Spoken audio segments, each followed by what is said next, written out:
Welcome back to another episode of CFO Chronicles, the secrets behind success, the show for accounting firm owners ready to outgrow referrals, scale smart, and finally treat marketing like a real growth engine.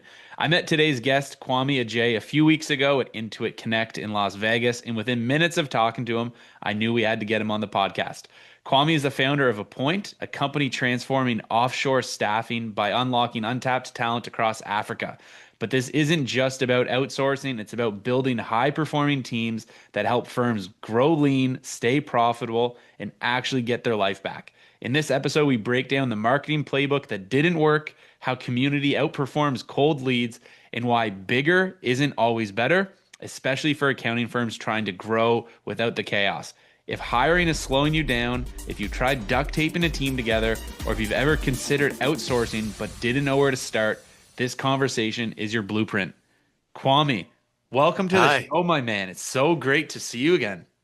Oh, likewise, James. Thank you so much. And what a lovely introduction. Thank you. Very, very Absolutely. lovely. Absolutely. How have you been since getting back from Vegas? I know we were chatting a little bit here before hitting record. It's a Mm. little bit colder in central London.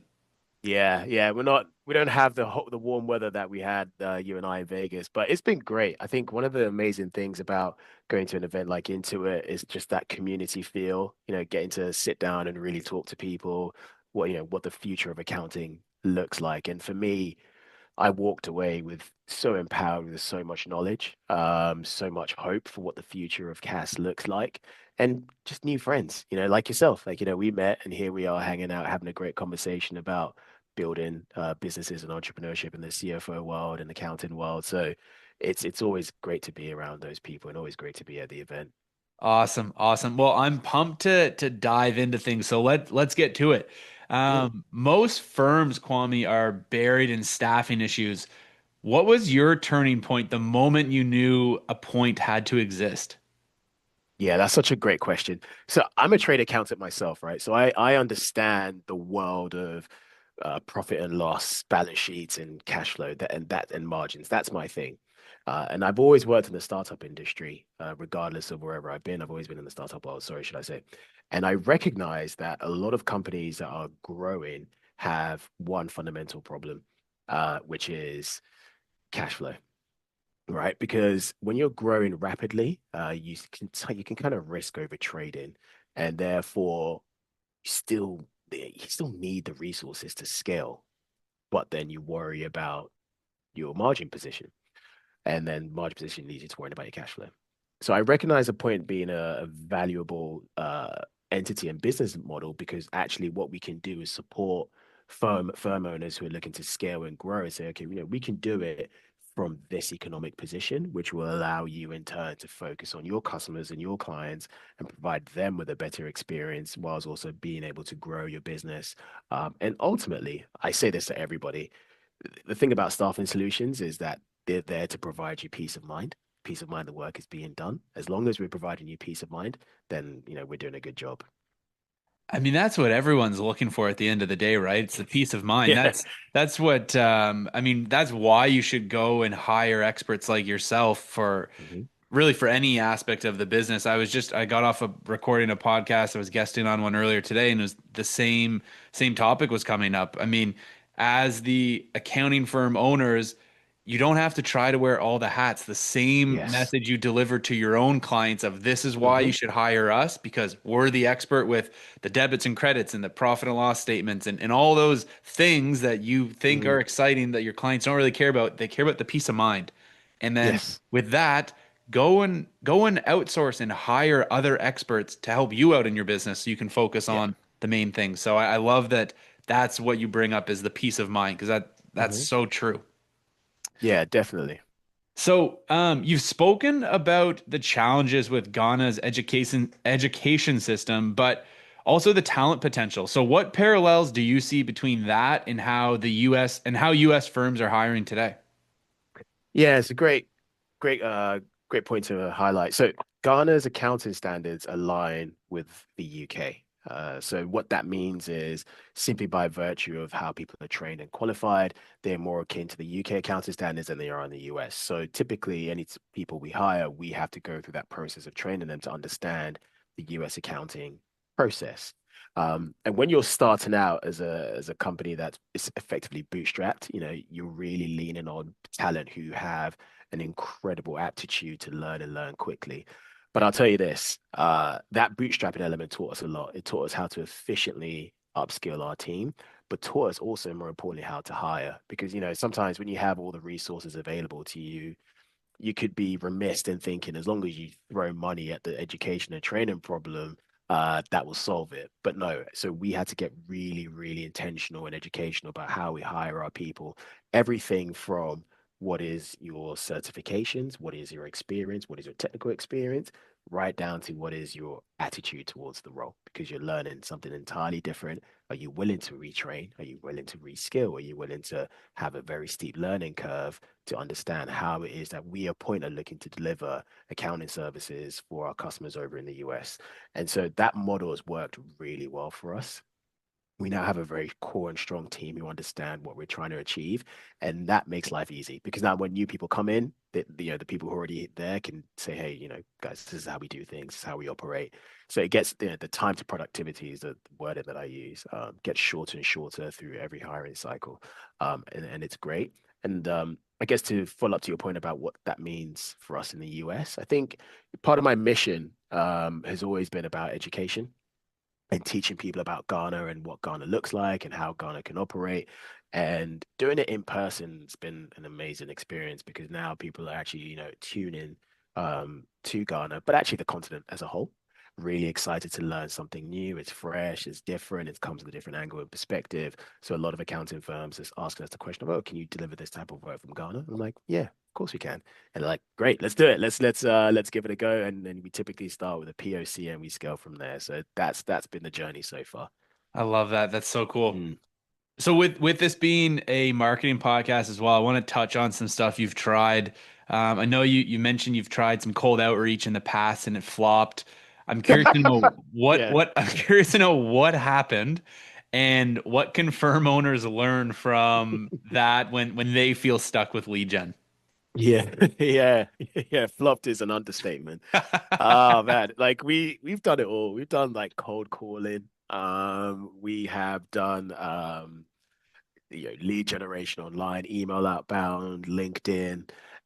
It didn't work, and I think it didn't work for a number of reasons. I think number one is that element of lead gen is so common now that actually, if you can only be successful at it if you're an expert at it. And I'm not an expert in lead gen at all. I'm an accountant, so I can't, lead generation is not my thing. So if you're not careful and you go down the volume game, you risk, brand reputation, and damage. Because really, I say this all the time, you only have one opportunity to make an impression. And if it fails, you're unlikely to get a second time at that prospect. So yeah, we did the cold calling, lots of people hanging up or not answering. Uh, the emails, no responses. So that wasn't the best for us. But I also think it's because a lot of people just weren't aware of Ghana. And so, you're trying to pitch a new geo and a new location to people whilst also trying to tell them that you want to deliver services you want them to buy from you. People just like, I don't know about this, so therefore I'm going to ignore it. So I think, the approach was completely wrong. Do I regret it? No, it's a learning curve, right? You don't know till you know. But it forced me to change my approach, which I did, and ultimately that led to a lot more successes for us. Well, let's I want to talk about what you switched to that worked, but I have a couple other follow-up questions to that. How Mm. long did you try each channel or campaign, if you will, with the cold calling, with email, with outreach? Because, but actually, I'm going to let you answer that first before I even add on to that. I don't want to influence Yeah. your answer. We ran campaigns like a good year. Okay.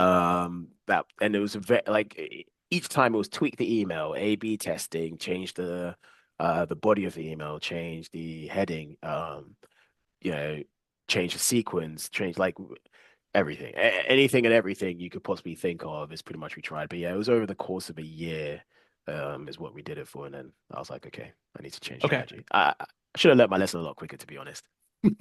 Well, no, But I'm yeah. that's cool to hear. I mean, yeah, sure, a year if it wasn't producing better results, I'm probably could have cut it back a little bit, but Hmm. it's really cool to hear that this wasn't like, all right, we tried for 30 days, it didn't work. All right, we tried this new thing for 30 days, it didn't work. Because that you're barely giving enough time for the plane to even get off the runway at that point. Yes, And I think that's where so many accounting firms fail is they keep trying all of these new things and they see an Instagram video, they see whatever, like, oh, I'll try that. And it's like yeah, give this vehicle a chance to even rev up to the speed it needs to be at before you decide we're in the wrong vehicle. totally agree. Totally agree. And I tested various methods, but I waited maybe 2 months before switching methods just so that I can say, okay, it's actually not working. Yeah. Let me change my methodology. And then yeah, so I totally agree with what you're saying. You've got to give it a chance. And I love your outlook on that, knowing this wasn't a wasted experience. Now you know, okay, we can check that off the list. That one didn't work for us, or the Hmm. way we tried that didn't work. Cool. We'll Yeah. try something else because marketing as a whole, we know it works, but there's a Mm. lot of ways to do it right. There's way more ways to do it wrong. So Yeah, I yeah. love your outlook on that. But you said you did switch and things are working. So tell Mm. us a little bit about when you made that switch and how, things opened up for you. Yeah, I think, and I hope a lot of accountants can relate to me when I say this.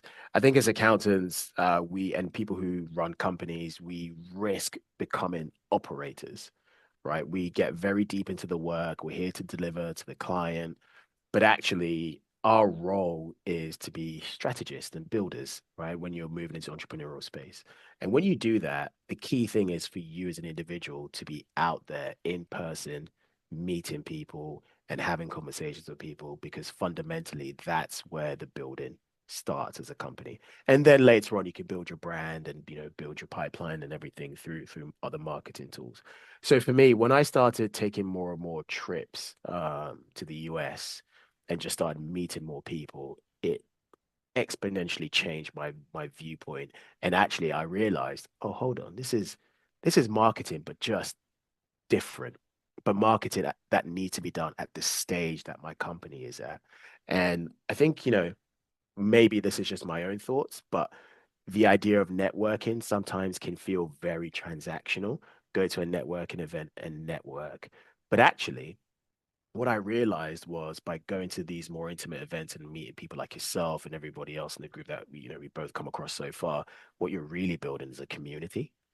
And when you build a community, then the community in turn looks at supporting each other and supporting you.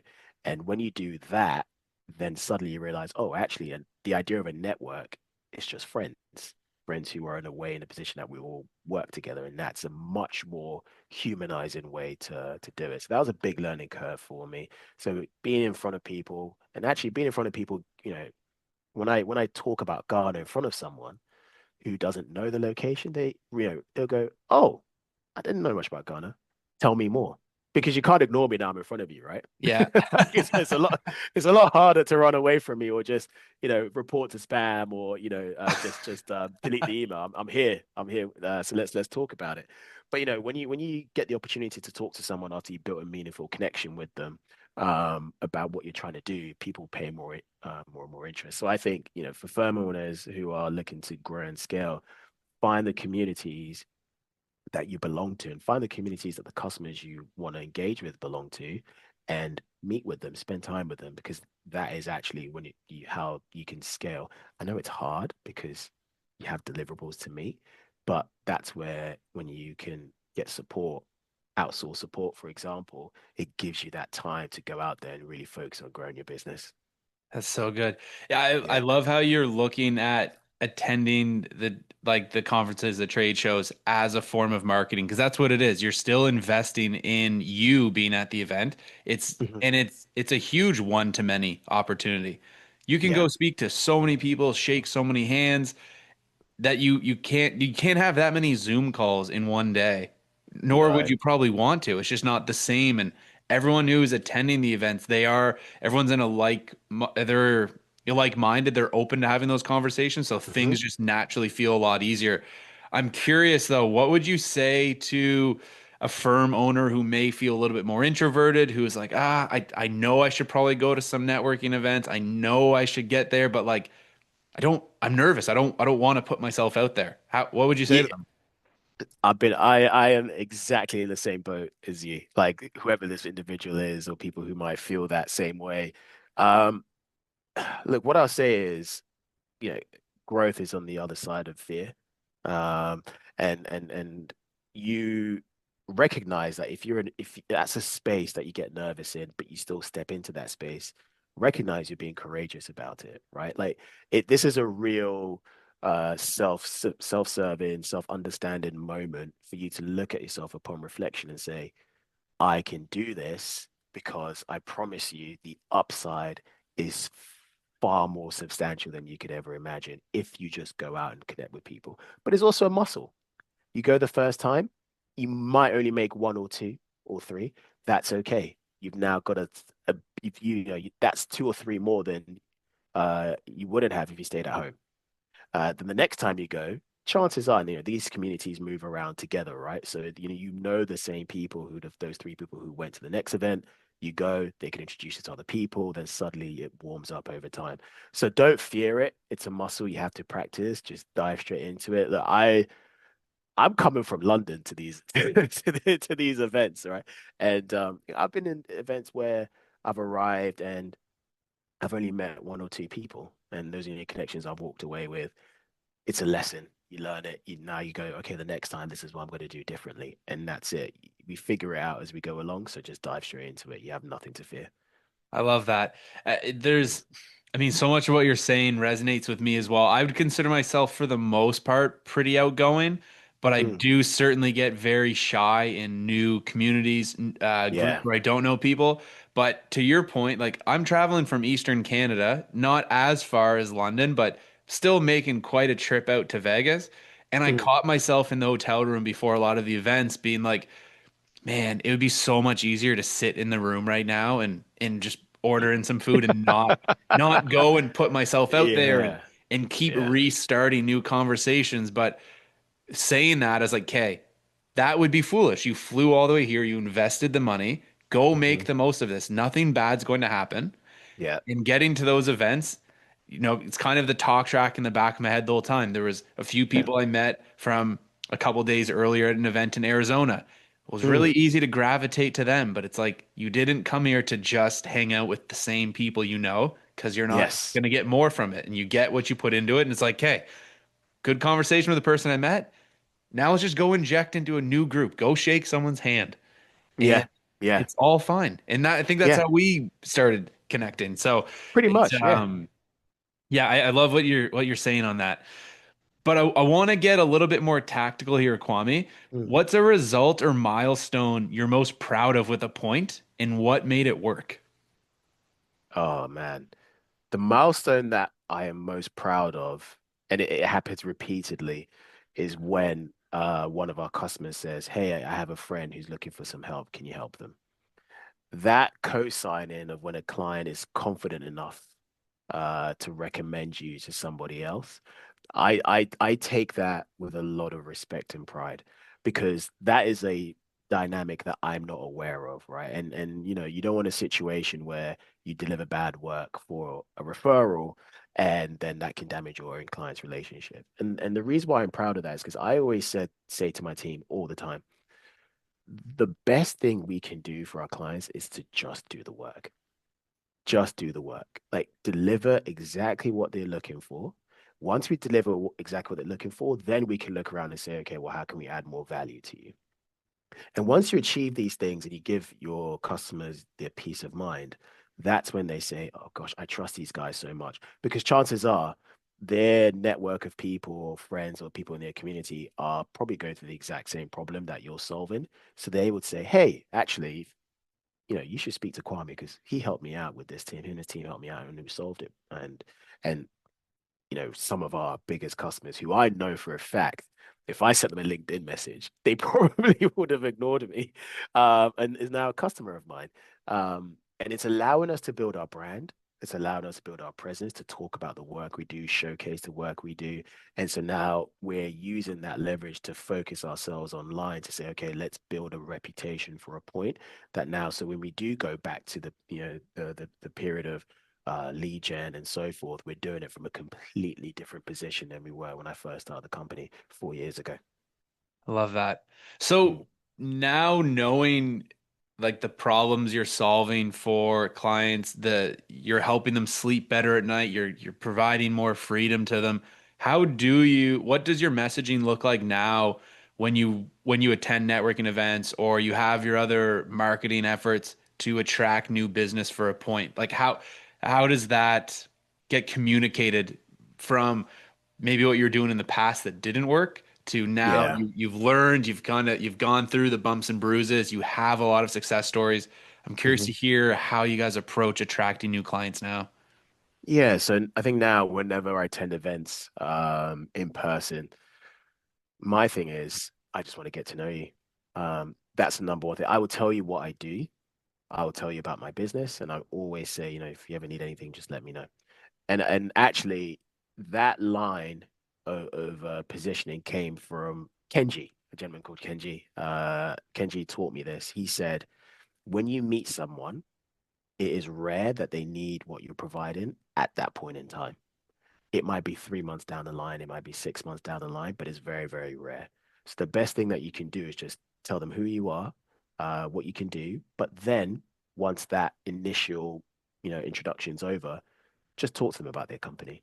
Learn about their company, learn about their journey, their history, because, never underestimate how far it goes when you really take the time to understand someone and what they're trying to do and achieve in their life. Because, you know, as business owners, firm owners, your company is on your mind every single day. Not only is your company on your mind every single day, you think about how your company will be in 1 year time, 2 years, 3 years, 5 years, 10 years, how that affects your family. You work late, do you get to see time with your partners, your kids, you're traveling all the time. So when you get somebody who just sits with you and just goes, look, I'm not trying to force anything down your throat. Why don't we just have a bit of a chat and just see where life takes us? I've some of our customers now, we spent most of the time talking about our kids. And that was where we bonded. And a couple months later, they hit me up on an email and said, "Hey, actually, can you help me with this?" Humanize it. Humanize the efforts, because that's really what's going to get you where you need to get to. Would you say I mean, this is coming from a very genuine point of view as you bring all of this up, but Mm. do you think the other side of the coin is also like there's a little bit of sales strategy there where you're like, I'm just going to be human and I'm going to do something that a lot of other people don't do and actually care about the person I'm speaking to and be super genuine because so many people are always out there trying to push their own agenda, push how their service is the best and blah blah blah. Like no one cares about all the Hmm. accolades, but you're coming from a point of I'm just gonna actually speak to you because I genuinely want to get to know you. And the next Yeah. time you have a need, you're gonna think of me because I'm the person who I was I was just a good human and we had a connection outside of it being transactional. Yeah. Do you know what? You've hit the nail on the head there. Because I always thought of sales as, what is your lead magnet? What is your how you managing your pipeline? I worked in digital advertising. It's agency model. You bid for your campaigns. So I saw that process of sales. So my understanding in coming into sales was, well, okay, well, let's set up our CRM. Let's look at our funnels, how we bring in the funnels in and so forth. And I was like, I'm terrible at this type of sales. Like I'm so bad at this type of sales for me personally because it's not my experience. But also, it's different when you are selling an organization that's already established. But when you're selling your own firm, people are like, well, why should I be invested in you as the individual? So for me, I've always been about just getting to know people, like even outside of from a work context. I just like hanging out with friends and just having conversations. I'm not the type of person you're going to see lay out at night or, in different social settings. I'll come to your house, we'll sit and we'll chill and we'll talk. And I just honed that skill and said, made it mine and my own personal trait. So when I do go and sit and talk to someone, it's actually, the Kwame you're talking to when we're sat in a conference next to each other talking about the future of accounting services is the same Kwame who would be sitting next to his best friend watching a football game, just talking about life. It's just the context of the conversation is different. I love that. And the reason I bring this up is so many firm owners I see struggle and overthink sales. And at the Yeah. end of the day, just be yourself, just be human, actually care about the person you're speaking to. Can you help solve the problems they have? If you can, awesome. Here's how I can help. If you can't, hey, no problem. I'm not the best person, but I should introduce you to, whoever. And Yes. then you add so much more trust and authority that way because you're not again trying to push your own agenda. It's okay, now I'm just here to help you. And that Yeah, will come back. it does. And I'll give you a perfect example of that actually. So we, as a company, even though our team are Ghana's accounting standards align with the US, we service the US only. So we've had situations where someone's come to me in the UK and said, "Hey, I'd like for you guys to service my accounting firm." And I've looked at it and said, "Look, our team's at capacity. We can't necessarily hire for what it is that you need for us to do right now. But actually, I know this guy who's my personal accountant. He could do the work for you." And I just pass it on to him, and then they build that relationship that way. And nothing has come from that, but that's not the point. The point is someone has walked away going, "Oh, you know what? Actually, rather than him trying to sell me a service that they actually haven't built their capabilities for, he's passed me on to someone who can deliver the work for me. In future, if I come across anyone who needs US accounting services, I'll, Yeah. I'll point him in that direction." And that's how we look. It's a much slower process, don't get me wrong, but it goes deeper and further in the long run, and you just never regret doing it that way. Yeah. No, it's so good. It's so true. So a couple of questions here for you, Kwame. Mhm. Outsourcing still has a bit of a stigma in the accounting world. I mean, I would say even just in general, outsourcing probably has a bit of a stigma to it. What's the biggest misconception you've seen, and how do you shift that narrative with your clients? That is such a big question. There's quite a few, but I'll say the biggest one is cultural alignment. That's the biggest misconception. Because I think sometimes people have this thing of what if they are in a totally different region on the other side of the world, plus 4 to 8 hours ahead, and live in a very different lifestyle to me, can we? Yes, they can do the job, but are we going to mold together and merge together to be able to, uh, run for the long term? And what I'll say to you is this, we live in a world that's ever increasingly becoming more and more connected digitally. So a lot of the stuff that people see in other regions are the same stuff that people are seeing in the US, right? Because it's so easy to get access to all this information. So what that means is chances are there is a show, James, that you watch that I've watched, but we just don't know it yet because we haven't gotten down to that conversation of us having a personal connection just yet, right? I'm saying this in the respect of if you were to be Yep. a new client, for example.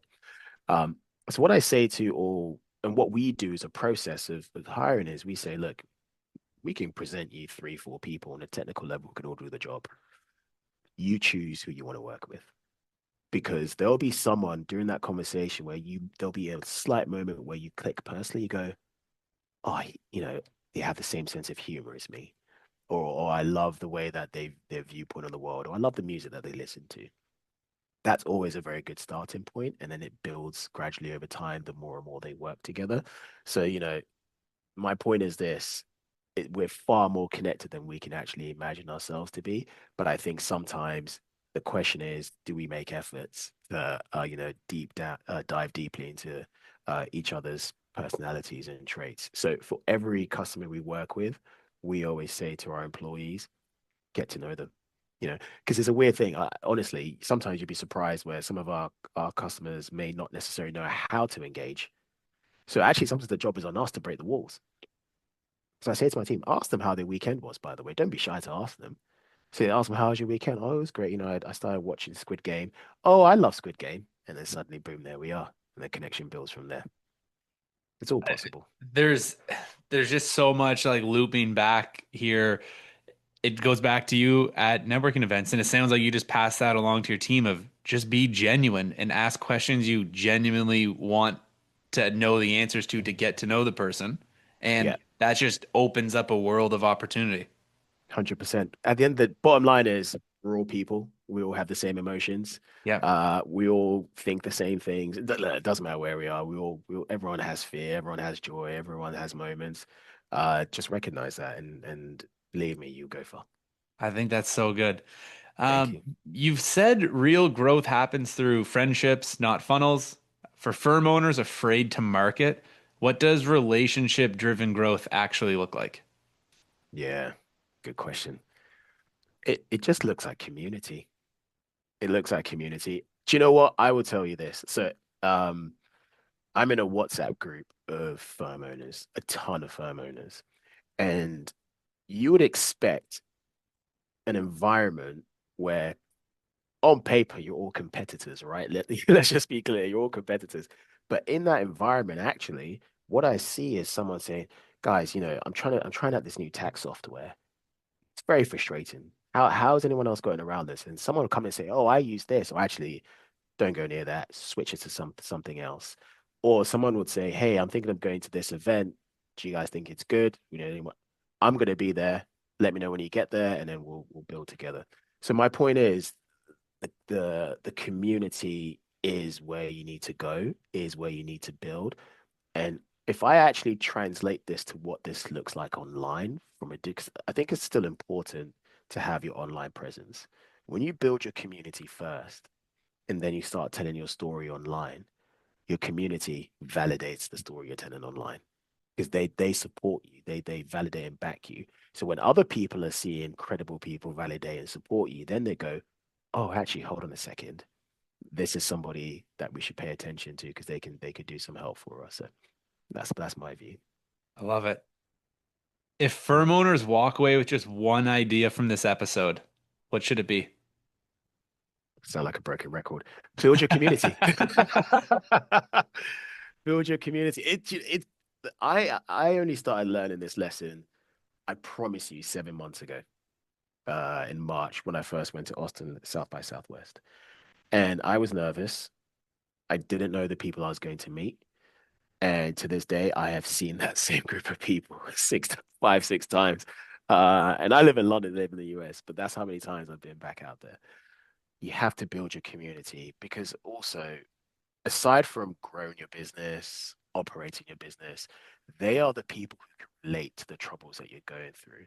So when you're just having a tough time and a tough day of operating your firm and, maybe staffing issues, client issues, nobody else will know the story better than the community of people that you formed. So focus on that and that will get you super, super far. Like James, I'm gonna say it again. You won't regret it. Like you just won't. It's the best thing you can possibly do. I love it. It's so good. Kwame, last question for you. This episode has been awesome. I'm so excited for everyone to listen to this and hear the feedback and questions and for people to get engaged with you. But what's the best piece of advice you've ever received? Like overall in life or in an accounting Oh, perspective. open-ended. You dealer's choice. So this is advice I've read. And actually, funny enough, uh, is in a book by Brene Brown, Daring Greatly, because she was a keynote speaker at the Intuit Connect event. And I'm paraphrasing because I can't remember it word for word, but essentially, you know, if someone's not willing to get in the ring with you to fight your fight, you don't have to listen to them. Because a lot of the time, people can give you advice, right? And they'll say, this is what you need to do, and this is how you need to do it. And it might not necessarily apply or it might be out of context. But what I look at it and say is, okay, well, if you're telling me to do this, I'm the one who has to do it. If it goes wrong, are you going to jump in and help me? It helps you understand who your true friends are and partners are, because the ones who say, yeah, look, I'll jump in and I'll help you out with this, then you know that you're protected. For those who don't and just sort of give advice from afar and walk away, I'd think twice about taking it. That's so powerful. That Mm. paints such a clear picture of Yeah. how to filter the advice you're getting. Yeah, yeah, spot on, because it's so easy to give advice, very hard to execute. Yeah. Yeah. Yeah. And it's So, really easy to give advice when you're in the shadows to the person who's actually in the spotlight who needs yeah. to execute that advice you're giving. So I think that's awesome. That's gonna stick in my head of Yeah. Mm, Would this person have my back if this goes south, or if they were in my shoes, would they be doing the same thing? exactly. Can I ask you that question? I know it's your podcast, but can I ask you that question? What's the best advice you've received? I'd like to know. Wow. Okay. This is the first time this has come back on me. I'm so used to asking the questions. So I'm just going to talk here as I try to think of something. Um, the best piece of advice, I would say, I just got to pull it up here because you've caught me off guard, but the back of my phone, I don't know. I'm one to, I get really kind of absorbed or obsessed with certain quotes or frames a lot. Mhm. So the one that comes to mind right now, and it's on the back of my phone, is nothing changes if nothing changes. Mm, hmm. And I Yes. constantly just find myself, all right, we're coming up on a new year. So, all right, do I want to, obviously, I don't want to relive the same last 12 months, for the next 10, 15 years. Well, what are the things that have happened this past year that have went really well? What are the things that maybe I didn't execute on that if I change those next year, things will be different? What are the things maybe I'm complaining about still 12 months, from 12 months ago that nothing's changed? Well, nothing changes if nothing changes. Ah, I So, like like, that a lot. just go and implement the things that it's that. And I mean, not to go down a rabbit hole here, but Mm. you have what you tolerate is another one that a mentor's Hmm. told me, and that kind of falls in line with the nothing changes if nothing changes. So if there's something going on in your life that you're not thrilled with, just make a change. Yeah. So Yeah. Make a change. I like that. I'm I taking love that that you from you. flipped that back on me. That was the first time that's happened after asking that question so much. Kwame, how can people get in touch with you? I want to make sure people are able to have these amazing conversations with you. You provide an amazing service to your clients. How can people reach out to you, learn more about what you do, and potentially even work with you? Yeah, for sure. I mean, I'm very, very present on LinkedIn. Please reach out on LinkedIn. You can find me, Kwame Agyei, on LinkedIn, and you can go on our website. You can get in touch with us through our website as well. But the primary thing is reach out to us on LinkedIn. We're very active on there. We'll get back to you. And sometimes if you want to reach out and have a conversation, I love having conversations. If there's a problem that you need support with, let us know. Yeah, we're always happy to help. Awesome. We'll make sure those links are in the show notes so people can get in touch. Kwame, thanks again for coming on. This was amazing. I can't wait to see you at the next event, wherever that may be. Likewise, James. Thank you so much for having me. It's been an absolute pleasure.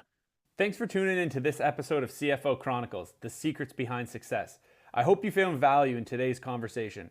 As we wrap up, I'd love for you to do two things. First, make sure to subscribe to this podcast so you don't miss any future episodes. If you enjoyed today's discussion, please rate and review the show. It helps others discover the insights we share here. Second, if you're ready to take your business to the next level and attract the high-end clients you deserve, head over to accountingleadsnow.com or click the link in the show notes to book your strategy call. It's time to position yourself as the advisor your clients need. And don't forget, you can connect with me on LinkedIn to stay up to date on what's happening in the world of accounting and financial growth. We've got exciting topics coming up, so stay tuned for the next episode of CFO Chronicles. Until then, keep pushing forward. Your growth is just one strategic move away. Thanks for listening to CFO Chronicles, the secrets behind success. We hope today's episode provided valuable strategies to help you attract more high-paying clients. Be sure to subscribe, follow, and share with fellow professionals. Connect with us on LinkedIn and leave a review or comment to join the conversation. Your feedback helps us bring you the best insights in finance and marketing. Until next time, keep striving for success and unlocking your business's potential.